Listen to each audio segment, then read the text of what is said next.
Good morning, everybody.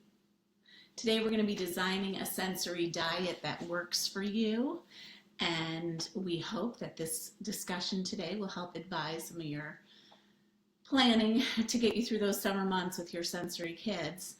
I'm coming to you from the East Coast where it's about 10:30. So some of you on the West Coast might be enjoying your first cup of coffee this morning, and welcome. We're glad you could make it.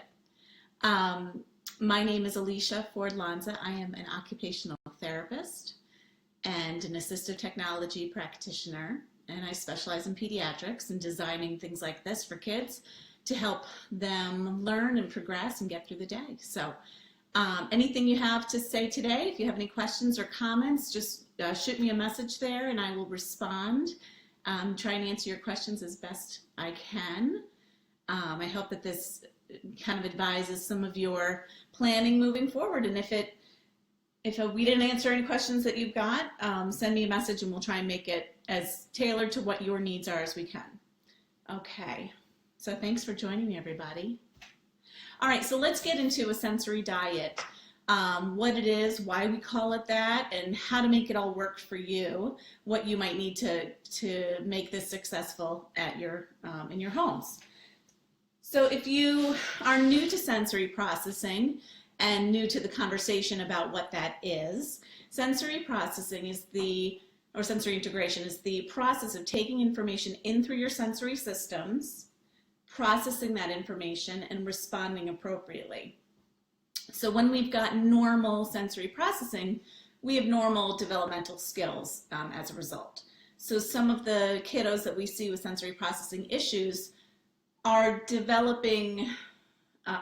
not developing appropriately their motor skills, language skills, social interactions, emotional regulation, and some cognitive development issues. And so when there's a breakdown in sensory processing, it kind of trickles all the way up the pyramid to some of those more complex skills. So that's a basic overview of why we design sensory diets, because those kiddos that need sensory supports need them throughout their day. They're not just going to be resolving these issues in a direct therapy situation. We really need to carry this over throughout the day. And Patricia Woolbarger, if you've heard of her, she termed sensory diet, she kind of coined that term, to really kind of outline what we do to meet and feed sensory needs in our central nervous system. So just like we take in food through a diet to feed our bodies, we take in sensory input to feed or nourish our central nervous system. So that's why we call it a sensory diet. It's not something that you eat necessarily, but it is something that is nourishing your central nervous system and giving it the information that it needs in order to make more appropriate responses. Okay, so when we look at a sensory diet, I'm going to use a couple of terms that can be used interchangeably, but I'm going to speak about them in a way that perhaps will advise a difference in expectation for you as parents. So if we have anybody else besides parents, you can just comment there in the section, and I will kind of tailor my discussion at a higher level if you're a therapist or have already got some background information about this. But sensory diets, think of this as a regular whole body dose of sensory input that meets all of the sensory systems in some way or another. So the totality of all those activities is coined sensory diet. I also refer to things as sensory snacks, which if you attended our last Facebook Live or read our post on sensory toolboxes, a lot of the things in the sensory toolboxes I consider to be sensory snacks. Those are things that you kind of embed into your day that are sensory strategies, sensory tools, not necessarily a whole body approach, but maybe it's something like a fidget toy. That's a sensory snack towards meeting your whole diet sensory needs. Something like maybe these chew beads that I'm wearing today to get you through the next dose of sensory input that you may be scheduled for. So those are strategies that you embed throughout your day. Then there's another part of a sensory diet that you look at environmental modifications and accommodations. And that's kind of when you put certain routines in place with a sensory informed perspective, like visual schedules, first this, then that, 2-minute warning. You're kind of advising a new routine with sensory kids in mind. Modifications and adaptations could be like modified seating to be in a beanbag chair. So all of those adaptations, plus the sensory tools, plus the whole body sensory activities, can make up a very robust sensory diet for your child. So, sounds a little bit overwhelming. How do you make it all work? When I advise parents and design this, I need to understand, I have 2 kids, I'm running off after this Facebook Live to go to a picnic, where I know that life happens and you can't necessarily stick to a rigid schedule. So that's important, because when you have structured sensory input, every, let's say, 90 minutes to 2 hours, your child does something, whole body movement activity, you can kind of get yourself through those in-between periods with your sensory snacks. And so if you need to be on the go, you have a tool in mind to get you from one break to the next with some good strategies. So that's kind of when I am making recommendations and designing a sensory diet, you need to understand your own home life, your own child's needs, and a little bit of flexibility within what you're putting in place. It's not realistic for us to design a sensory diet that has you in your therapy corner of your room or in your living room where you've got your exercise ball and your trampoline and your swing. Life doesn't always happen in that corner of a room. So we need to make sure there's some variety within your sensory diet. So when we look at the goal of a sensory diet, it's going to be a little bit different for every kid. There are subtypes of sensory processing disorder, and depending on your child's diagnosis of sensory processing disorder, your goals for a sensory diet may look a little different.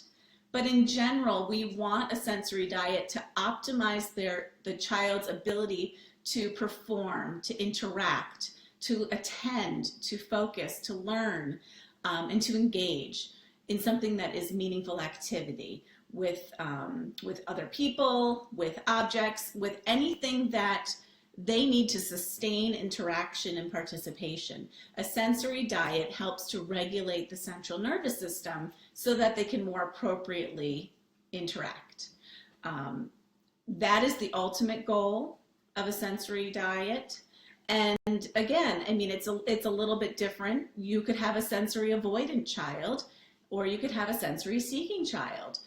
So what that might look like, how you design your diet, might be different based on your child's needs. So I wanted to just quickly go through a sensory diet. Could include scheduled activities. Like I mentioned, 90 minutes to 2 hours. That's a good general rule of thumb. And if you look at the way your child's school day is scheduled, chances are pretty good that every 90 minutes to 2 hours, they get up, they get out, they move, they've got a special, they've got recess, although not enough of it these days. And exercise, movement really is proven to help with regulation. So when we're also looking at a sensory diet, daily activities, daily routines, how we modify some things that you do on a regular basis. Maybe you assign your child a chore, and if they need proprioceptive input, that chore could be carrying a big, heavy laundry basket of clothes to help you out with the laundry. We all need it. Why not use some of the sensory-minded chores to meet both your family's needs and your child's sensory needs? So we're looking at those two things. We're looking at environmental changes, putting in a rocking chair, putting in a beanbag chair. We're also looking at recreational or leisure activities. So when you're picking your child's fall schedule activity or summer activity, swimming is a great one. It gets a whole body movement, and the pressure of the water really has some added proprioceptive benefits. So when you're looking at what to do with your kids, whether you're taking them to the beach or the playground or soccer or versus karate, look at it from a sensory perspective and how to meet your child's needs there in things that you would regularly schedule for them anyway. And then sensory input from your interactions with your child, or your child's interactions with your husband, or your relatives or your dog. How could you incorporate a little bit more input? If your child is sensory seeking, could you do more roughhousing, of course in a safe way? Could you incorporate more obstacle courses, or or running or bicycle riding together as a family to meet those sensory needs, so that it's not just your child doing an activity, a sensory diet activity by themselves. So a sensory diet can calm a child down, and it can also bring a maybe lethargic or low activity child up to a place of being more alert. It could prevent some sensory overreactions if you have a tactily defensive child, so they don't really like a lot of different textures.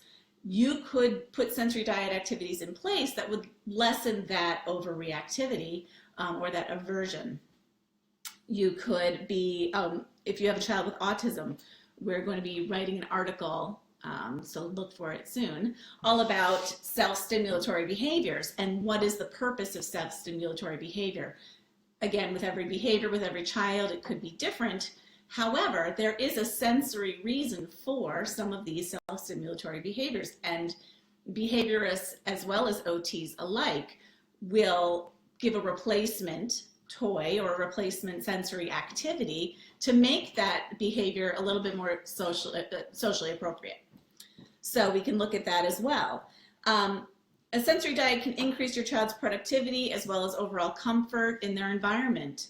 So when you go to the mall, when you go to the grocery store, if you've designed your sensory diet in a way that gives your child some necessary input before those things happen, and you're proactive in supporting their sensory regulation system, then those situations will be more successful when you do get to that overstimulating environment.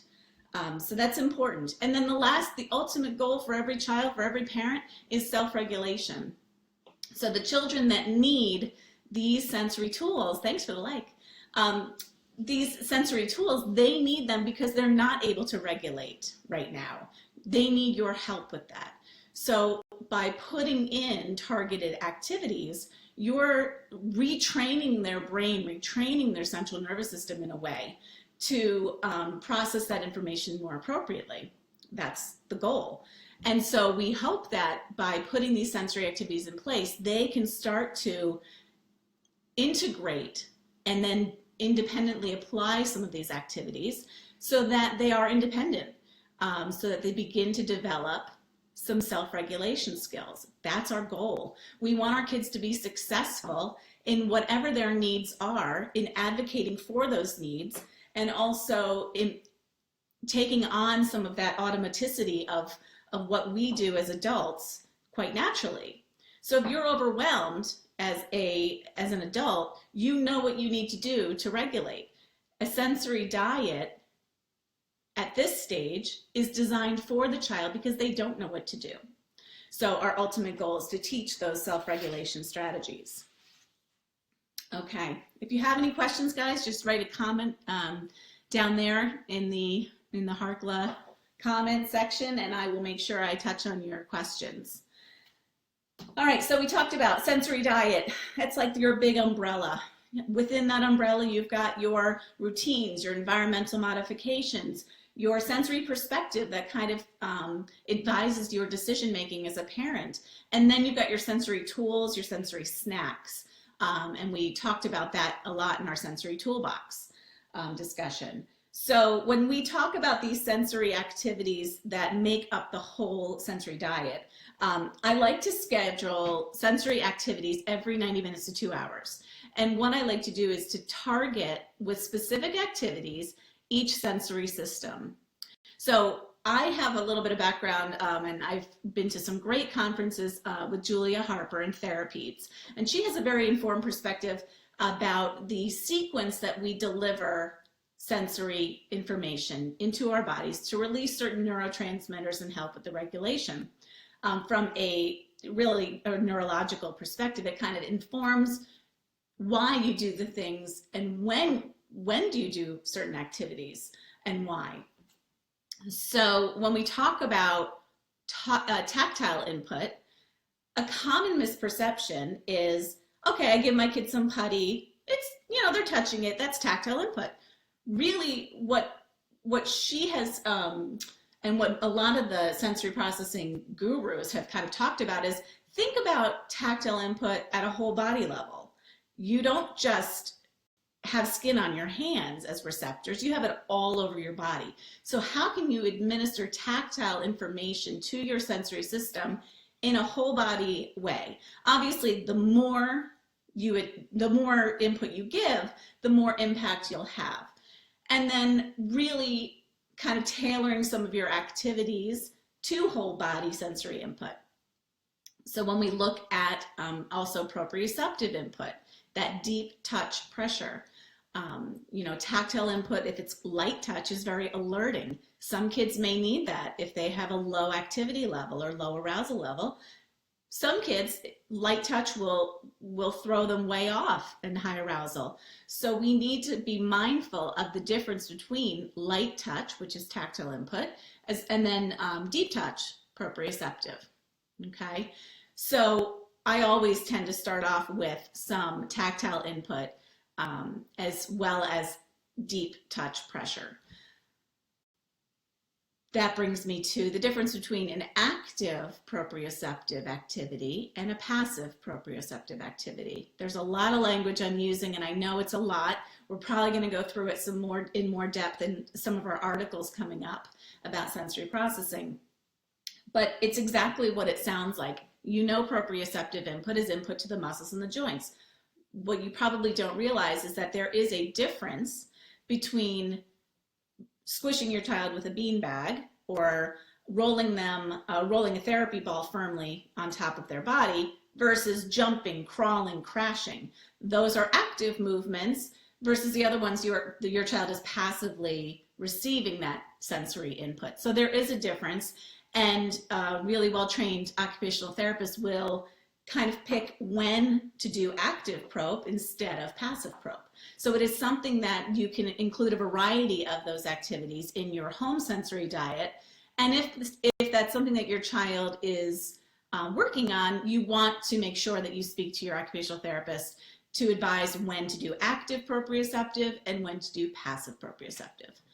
Okay, vestibular. So we talk about vestibular input, and if you listen to our Facebook Live on sensory tools, or sensory toolboxes, I should say, I talked a little bit about swinging and how to get some of that vestibular input.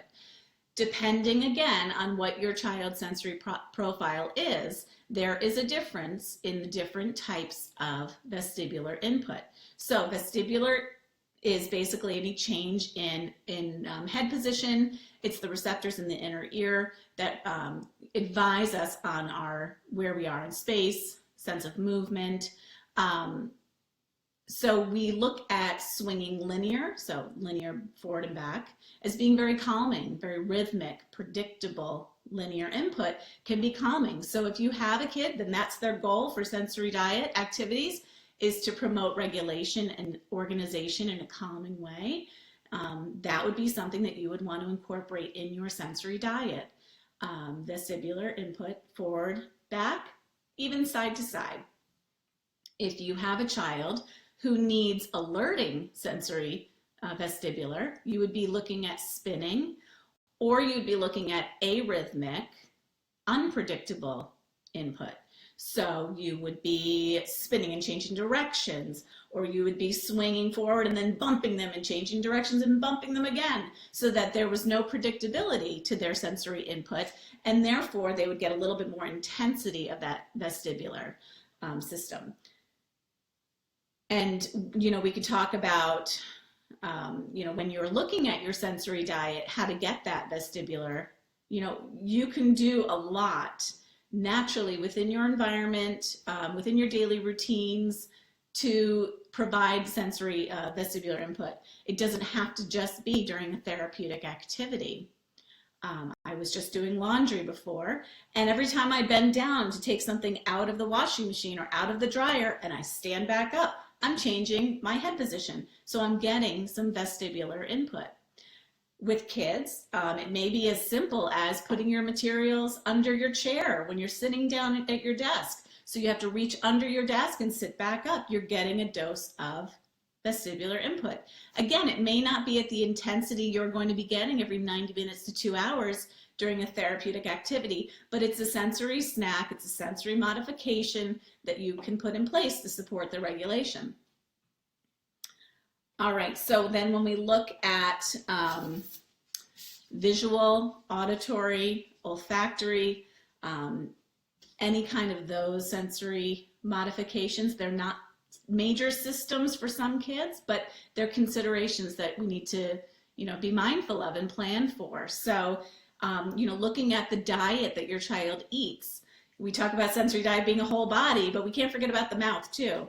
So, chewing, sucking, those things, the sour, sweet, what kinds of textures are you putting into your child's diet to give them the oral motor input that maybe they are needing? Thank you, Sandra. Thank you. If you have any questions, let me know. I'm wearing these chew beads today because they're so colorful and fun, but also because some of our kids need to chew. And we know that the mouth is a primary regulator for some of these kids, and they need to incorporate some of that sensory input during whole body movements. And you'll find that there's more impact when that happens. So when we look at visual systems, we look at, reducing clutter in our environment, maybe minimizing things on a page if you are, in a school setting. You look at, it sounds silly, but is your playroom chaos or is it organized? The way that you visually present your environment, if you are a kiddo who's struggling with sensory processing, struggling with making sense of your environment, and your environment is chaotic, it's going to take a lot more effort for you to regulate and to figure out how to plan and organize yourself in order to get things done.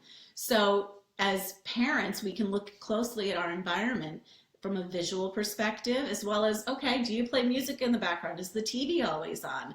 Or is the noise level quiet in your house? Some of us can't help it if we've got multiple kids and they make noise, but providing a sensory deprivation area in your home could also help regulate your child. We talked about incorporating different textures, different tastes, different smells. There's a lot of accommodations and modifications. So again, it's taking a look at what is necessary for your child and how can you realistically make it work in different ways for your family. And knowing just that life doesn't happen inside your four walls. It happens everywhere and you have to accommodate. So what are you going to bring on the go? If you need that sensory tool, what are you going to do? What could you offer from a whole body perspective if your child has a tantrum or a meltdown in the community? How could you support them? And what could be some things that you could take with you?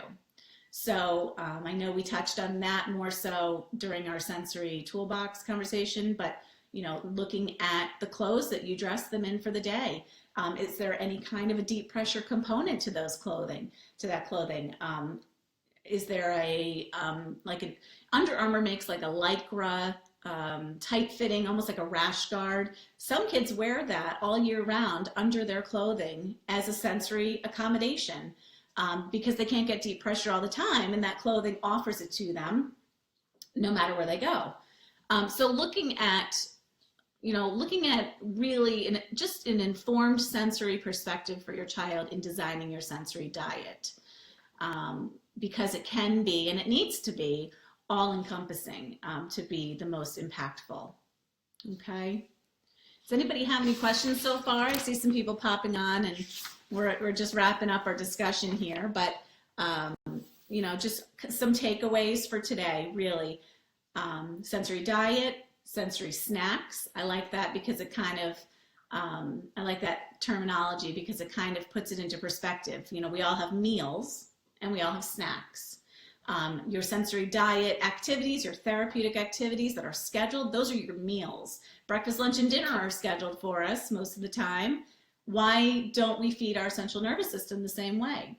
So looking at really kind of making that predictable, scheduled opportunity for your child to meet their sensory diet needs, as well as their snacks mixed in between, and then looking at your environment. And really, when you take a different look at how you're supporting your child with all of those different accommodations, you'll see that they're able to better regulate for those in-between periods, in between those bigger sensory diet breaks. So I hope that that's been helpful for you today. We're going to be posting a lot more information on sensory processing, and if you have a child with autism or attention deficit, we're going to be really tailoring some of our discussions and tools about sensory processing towards those populations, because every child is different, but some of the takeaways can be really impactful for a number of kids and families, no matter what the diagnosis. So I hope that you guys have all found this helpful, and I'm going to rush off to my picnic right now and hope the sun comes out. But if you have any questions, send me an email at Harkla, or a message would be fine, and we'll catch you guys at the next Facebook Live. All right, thanks so much. Bye.